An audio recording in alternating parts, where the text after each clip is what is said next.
뭐 일반 여느 대학생들처럼 학교에서 이제 학창 생활을 했고요.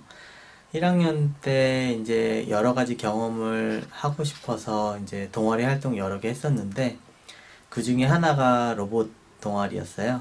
그리고 로봇 동아리 친구들하고 우연히 이제 로봇 축구 대회를 구경을 갔었는데 상당히 재밌더라고요. 그래서 거기에 매료돼 갖고 이제 그 다음날 이제 친구들하고 팀 만들고 교수님 찾아가서 어떻게 하면 로봇 축구 할 수 있는지 이렇게 조언 듣고 해서 이제 그때부터 로봇을 시작하게 됐습니다.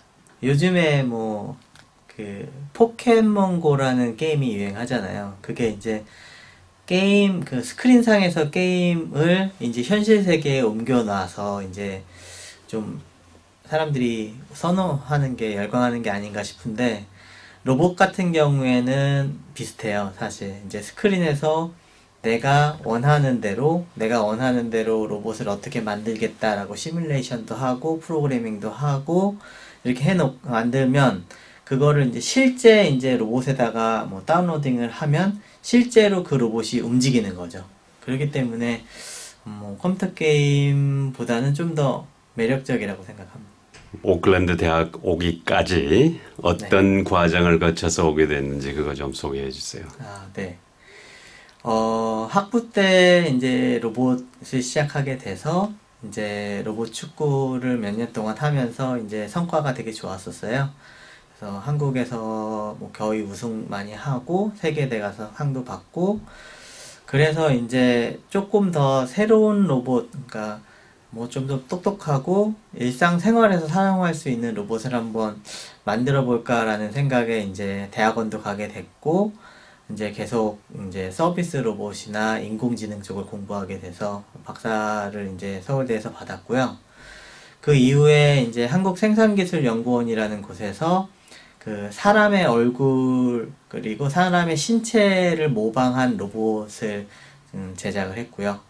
그러다가 좀 더 이제 로봇과 사람의 교감하는 연구를 좀 집중하고 싶어서 일본의 국제 전기통신기초기술연구원이 그쪽으로 굉장히 유명하거든요. 그래서 일본으로 넘어가서 이제 지금 현재 세계에서 제일 잘 움직인다는 휴머노이드 로봇인 아시모 로봇을 가지고 이제 전시장 큐레이터 로봇을 만드는 그 프로젝트에 참가를 했었고요. 그러다가 이제 계속 연구소에서만 있다 보니까 학교에 가서 조금 더 젊은 기운도 느끼고 학생들한테 이제 제 열정도 좀 나눠주고 싶고 저도 열정을 좀 받고 싶어서 학교를 어디로 갈까 이제 찾아보다가 이제 뉴질랜드 오클랜드 대학교에서 오퍼를 받아서 이쪽으로 오게 됐는데 사실 여기를 선택한 이유는 이제 제 연구가 이제 사람과 로봇의 교감을 연구를 하다 보니까 이 교감이라는 게 사실 사람하고 사람도 달라요. 사람마다 다 달라요.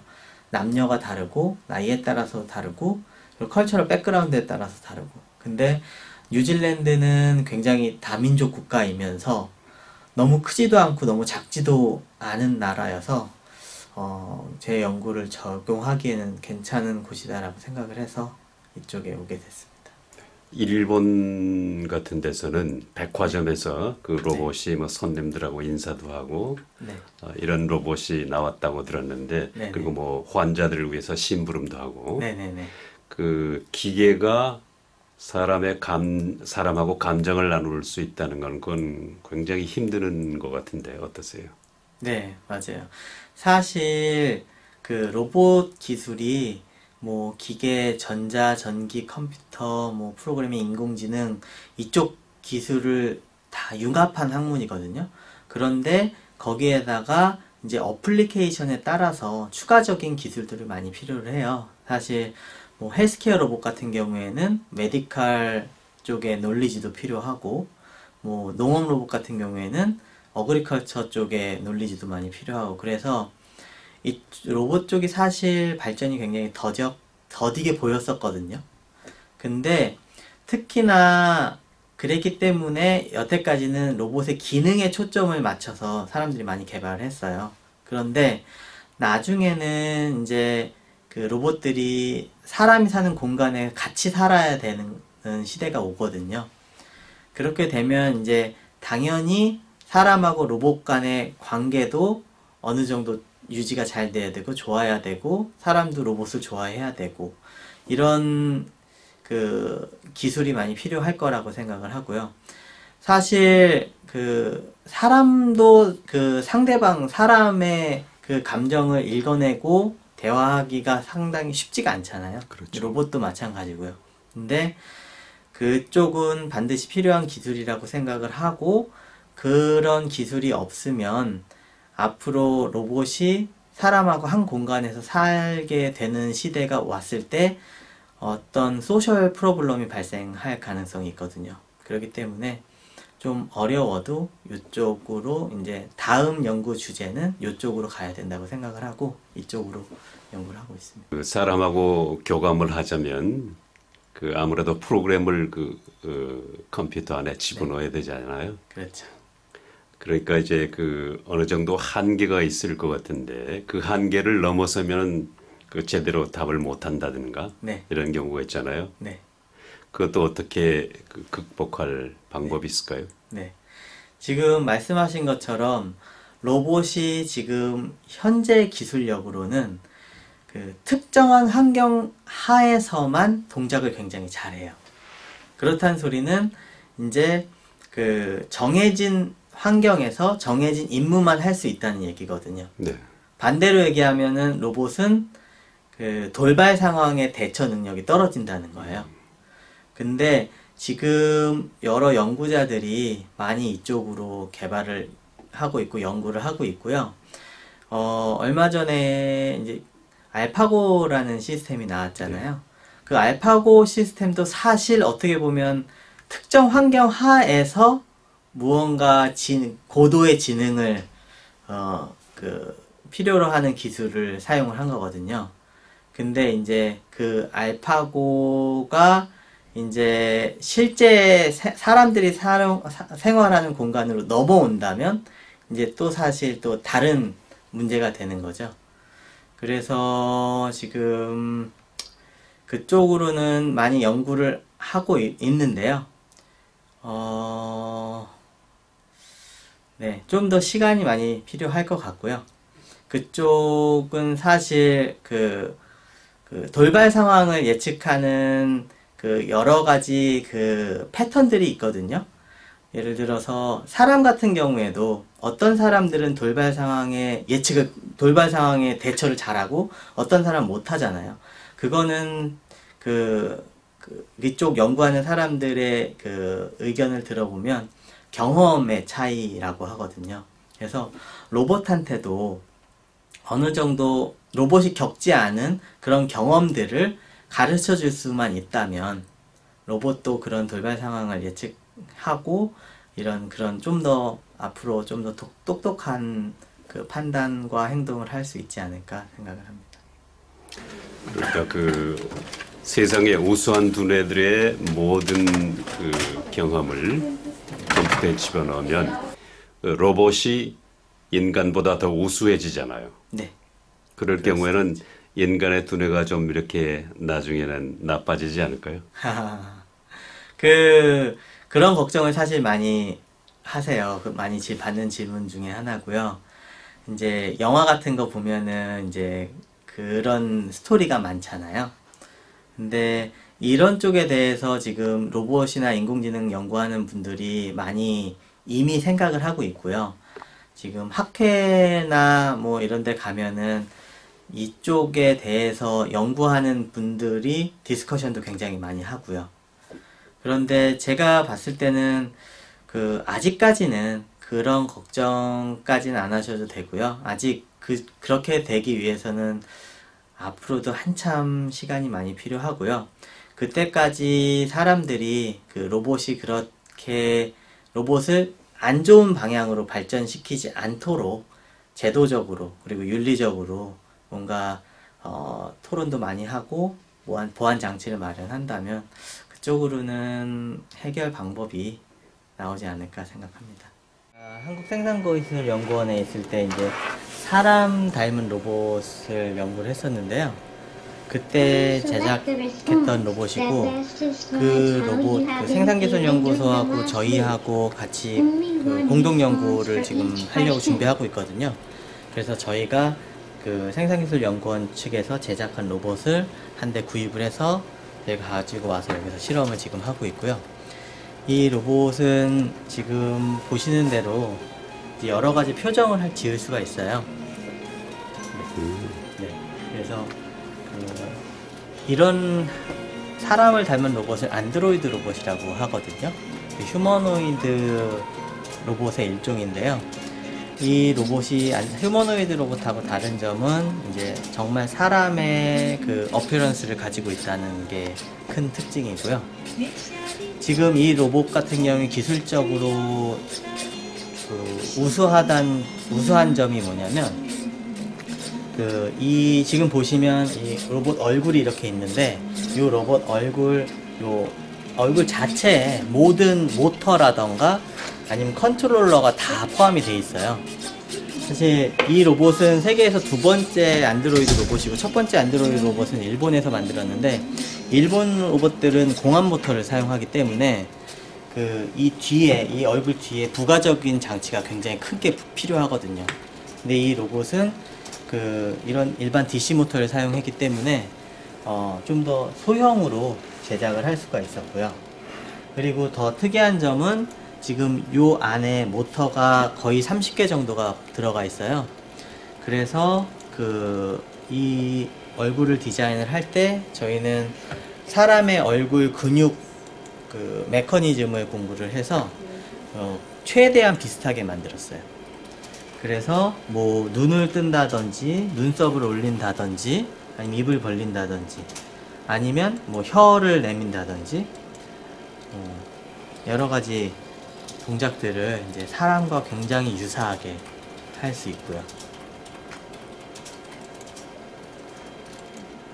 지금 오클랜드 대학교에서 박사과정 2학년 차를 하고 있습니다. 저의 연구 주제는 Software Reuse in Robotics 이고요. 어떻게 하면 소프트웨어를 최대한 로봇 분야에서 최대한 재사용할 수 있는지를 연구하고 있습니다. 지금 연구실에서 또 개발, 또 그리고 로봇들 관리, 또 그리고 여러 가지 연구를 하고 있습니다. 재사용이라고 하면 전에 만들어졌던 로봇을 해체해가지고 다시 사용하는 거예요. 새로운 로봇을 만드는데. 네. 지금 기존에 있는 소프트웨어들을 최대한 재사용해서 그 로봇 소프트웨어를 만드는 프로덕션 코스트나 아니면은 에퍼트 같은 거를 줄이기 위해서 연구를 하는 것입니다. 이 연구실은 로보틱스 연구실이고요. 저희가 헬스케어 연구실에서는 이제 기존의 스태프들이나 박사과정 학생들이 정적으로 움직이는 로봇을 연구를 하는 공간이었다면, 이곳은 모바일 로봇들이 이제 동적으로 많이 움직이는 실험이 필요한 공간이고요. 그래서 이제 뭐 여러 학생들이 많이 와서 사용을 하고 있고, 저희 연구실에는 뭐 파이오니어나 뭐 쿠카 아니면 뭐 허스키 뭐 다른 로봇들이 여기 많이 있어서 로봇 내비게이션 또는 뭐 요즘 많이 인기가 있는 드론 테스트 하는데 이 공간을 사용하고 있습니다. 로봇 축구 시스템은 저희가 3년 전에 뉴질랜드에 도입한 시스템이고요. 학생들한테 로보틱스와 인공지능을 교육하기 위해서 도입을 했어요. 그래서 올해로 3년째로 매년 뉴질랜드 로봇사커 챔피언십을 개최를 하고 있고요. 지금 매년 뭐 한 100여 명 이상의 학생들이 참가를 하고 있습니다. 특히 작년부터는 고등학생들도 일부 참가를 해서 좀 더 저변을 좀 확대하려고 노력을 하고 있고요. 올해도 마찬가지로 올해는 또 인터 학생 몇 명도 참가를 해서 이제 좀 더 점점 뉴질랜드의 로봇 축구가 활성화되고 가고 있다는 거를 느낄 수 있고요. 앞으로는 지금 현재는 인터나 하이스쿨 학생들이 대학생들하고 같이 경쟁을 해야 돼요. 지금은 대회가 하나밖에 없기 때문에. 하지만 앞으로는 대학생 리그, 고등학생 리그, 중학생 리그를 따로 만들어서 좀 더 학생들이 좀 더 재미있게 로봇을 공부를 할 수 있고 성취감도 느낄 수 있도록 하려고 노력하고 있습니다. 여러 가지 종목들이 있는데 메인 종목으로는 5대5 마이로솥이라는 경기가 있어요. 그래서 한 팀에 로봇이 5대씩 있고요. 공은 오렌지색 골프공을 사용을 합니다. 그래서 실제 축구와 마찬가지로 로봇들이 어떻게 하면 골을 먼저 넣고 많이 넣고 어떻게 하면 골을 막을 수 있는지가 이제 이 대회의 핵심이고요. 실제 축구 경기와 룰은 굉장히 비슷한데 다른 점이 몇 가지가 있다면 실제 축구 경기에서는 요런 펜스가 없어요. 하지만 로봇 축구에는 펜스가 있습니다. 왜냐하면 공이 이제 밖으로 튀어나가는 걸 방지하면서 좀 더 경기가 액티브할 수 있게 되기 때문에 약간의 아이스하키 룰을 약간 접목했다고 생각하시면 됩니다. 네. 그리고 로봇 축구가 일반적으로 사람들이 생각하시기에는 뭐 로봇을 어떻게 잘 조종하고 어떻게 컨트롤 할지에 대해서 궁금해 하시는데 로봇 축구 시스템은 100% 인공지능 시스템이에요. 그래서 경기가 시작이 되면 사람은 오퍼레이터는 시작 버튼만 누르고 손을 모든 키보드나 마우스에서 떼야 됩니다. 그러면 로봇이 알아서 움직이고 알아서 수비하고 알아서 골을 넣고 하는 경기예요.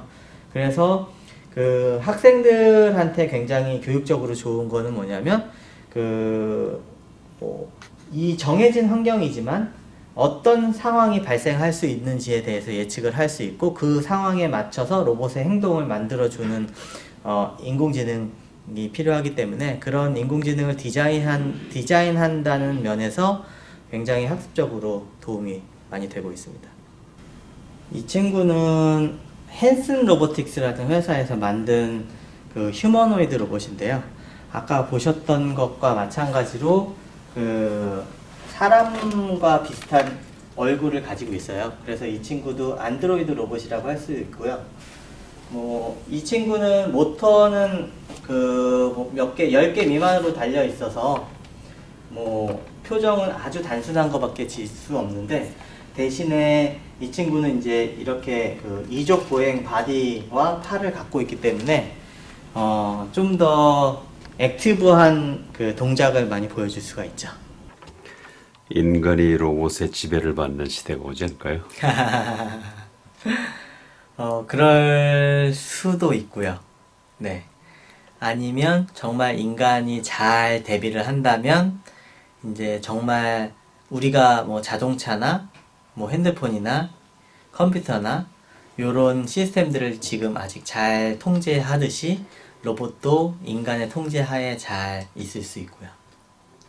모바일 폰 같은 것도 SNS 같은 것도 네.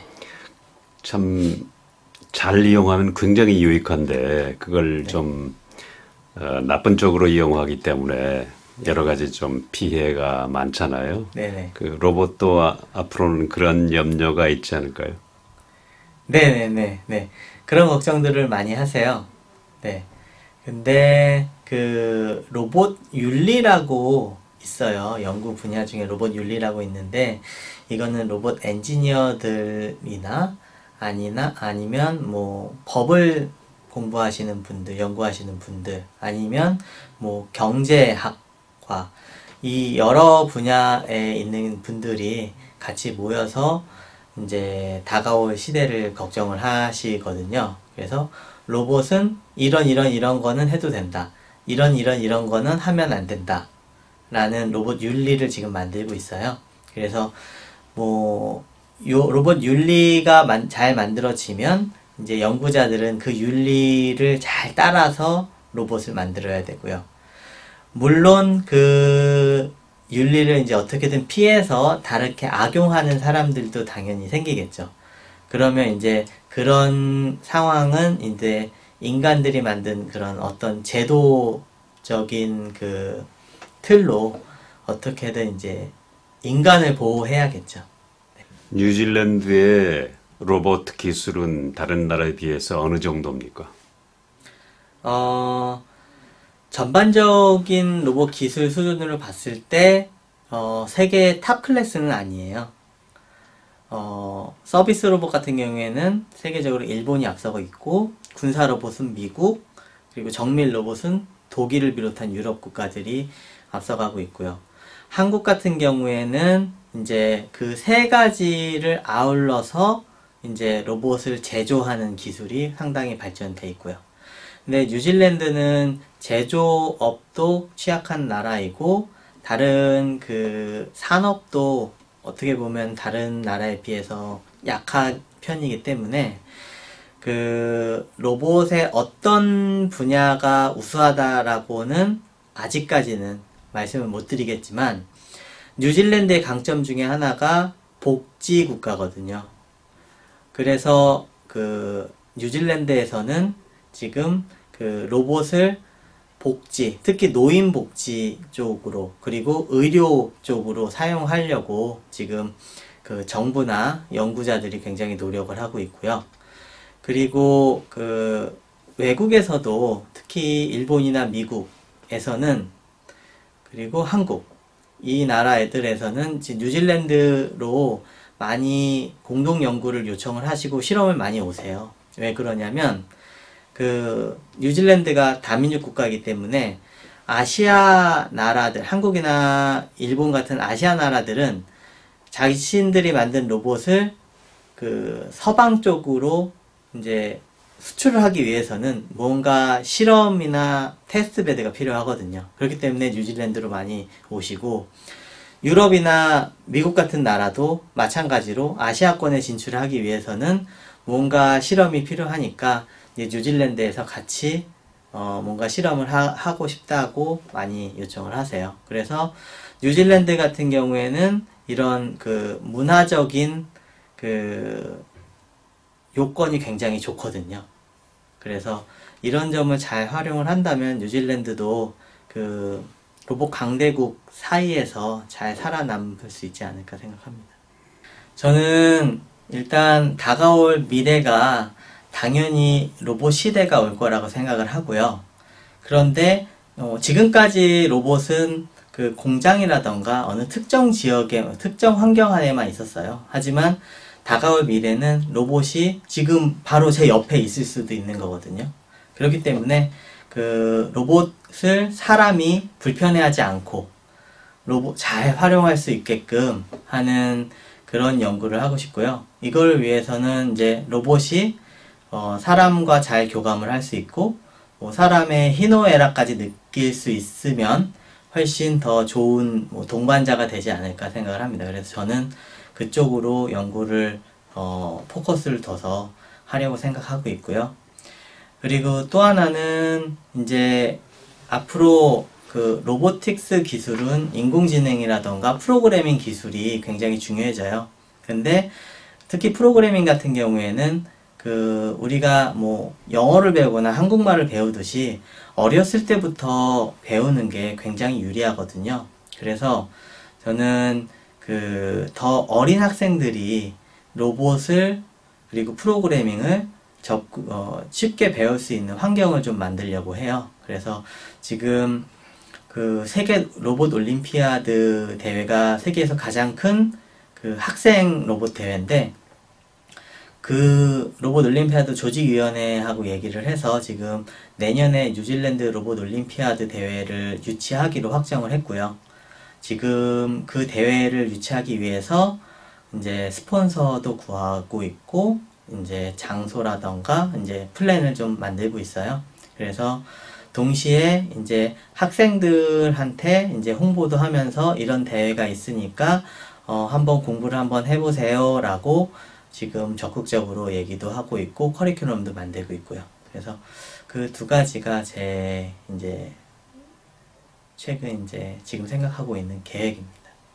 저희가 헬스케어 로봇 프로젝트에 집중을 하고 있는 것도 사실 노령화 시대를 대비하기 위해서인데요. 아시겠지만 노인분들 같은 경우에 이제 기억력이 굉장히 감퇴 속도가 굉장히 빨라지세요. 네. 그러면 이제 뭐 내가 병원을 가야 된다거나 아니면은 내가 무슨 약을 먹어야 된다거나 무슨 운동을 해야 된다거나 아니면 뭐 누구랑 얘기를 하기로 했는데 뭐 약속을 잊어버리거나 이런 상황들이 굉장히 쉽게 발생을 할 수 있고, 그런 상황이 발생을 하면 그분들은 자괴감을 느끼시게 되거든요. 그래서 그런 분들을 좀 도와드리기 위해서 저희 헬스케어 로봇이 하는 역할이 중에 몇 가지가 이제 뭐 어떤 약을 언제 드세요, 언제 드실 시간입니다 라고 말씀을 드리거나 이런 운동을 할 시간인데 같이 한번 해보시겠습니까 라고 해서 뭐 영상을 보여드리거나 로봇이 하는 행동을 노인분들이 따라 한다거나, 아니면 뭐 스카이프나 뭐 영상통화 같은 걸로 친구들이나 아니면 가족들이나 이렇게 가끔씩 통화를 할 수 있게끔 첨단 기술을 사용하기 어려운 노인분들한테 로봇이 그런 기술들을 사용할 수 있게 도와드리면 이분들도 사회적으로 고립되지 않고 이제 소셜 라이프를 느끼실 수가 있거든요. 그래서 그런 쪽으로 저희가 지금 로봇을 활용하려고 연구하고 있습니다. 사실 노인들 케어하는 거는 가족들도 좀 힘드는 때가 많이 있잖아요. 네. 그 부분을 로봇이 담당을 해주면 되겠네요. 네네네, 그렇습니다. 그 따님들은 자연히 로봇에 관심을 많이 갖겠네요. 앞으로 좋은 로봇 연구가가 될 것 같은데. 네, 저희 특히 큰딸은 로봇을 굉장히 좋아하고요. 제가 로봇 만들 때는 옆에서 꼭 이렇게 붙어 있어요. 그래서 저희 딸은 작년부터 이제 로봇을 가르치기 시작을 했어요. 그래서 지금은 뭐 언니 오빠들 뭐 이제 이어 3, 4 언니 오빠들이 할 수 있는 그 로봇도 어느 정도 지금 만들 수 있는 수준이 됐고요. 지금 이어 1인데. 그래서 저희 딸이 흥미를 가지고 흥미를 계속 유지할 수 있으면 계속 저희 딸한테도 가르쳐 줄 생각이고요. 뭐 나중에 로봇을 공부를 하지 않더라도 로봇을 공부하다 보면 논리적으로 생각하는 능력이 길러지기 때문에 뭐 다른 일을 하거나 뭐 세상을 살아가는 데도 충분히 도움이 될 거라고 생각을 하고 있습니다.